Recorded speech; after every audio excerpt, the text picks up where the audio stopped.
സ്വാതന്ത്ര്യ ദിനത്തിൽ അമർ ജവാൻ 2025 സംഘടിപ്പിച്ച് കത്തോലിക്ക കോൺഗ്രസ്. 79ാമത് സ്വാതന്ത്ര്യ ദിനാഘോഷത്തോടനുബന്ധിച്ച് പുത്തൻപീടിക സെന്റ് ആന്റണീസ് പള്ളി കത്തോലിക്ക കോൺഗ്രസിന്റെ നേതൃത്വത്തിൽ ഇടവകയിൽ നിന്നും ആർമി, എയർഫോഴ്സ്, നേവി, പാരാമിലിറ്ററി തുടങ്ങി സേവനം ചെയ്ത് വിരമിച്ചവരെ അനുമോദിച്ചു. പള്ളിയങ്കണത്തിൽ നടന്ന ആദരിക്കൽ ചടങ്ങ് കത്തോലിക്ക കോൺഗ്രസ് ഇടവക ഡയറക്ടർ റഫറന്റ് ഫാദർ ജോസഫ് മുരിങ്ങാത്തേരി ഷാൾ അണിയിച്ചും മൊമെന്റോ നൽകിയും ഉദ്ഘാടനം ചെയ്തു. പ്രസിഡന്റ് ആൻഡോ തൊറൈൻ അധ്യക്ഷത വഹിച്ചു.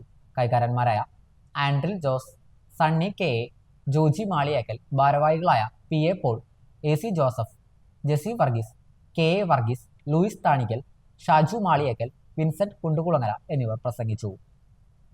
രാഷ്ട്രത്തോടുള്ള നമ്മുടെ സ്നേഹവും രാഷ്ട്രത്തിനോടുള്ള നമ്മുടെ കടപ്പാടൊക്കെ ഇതിലൂടെ നമ്മൾ വിളിച്ചോതുകയാണ് ചെയ്യുക. ഈ രാജ്യത്തിന് വേണ്ടിയിട്ട് നിസ്തുലമായിട്ട് സേവനം കാഴ്ചവെച്ചിട്ടുള്ള എല്ലാ വിമുക്ത ഭടന്മാർക്കും എല്ലാവിധ അനുമോദനങ്ങളും ആശംസകളും നേരുന്നു.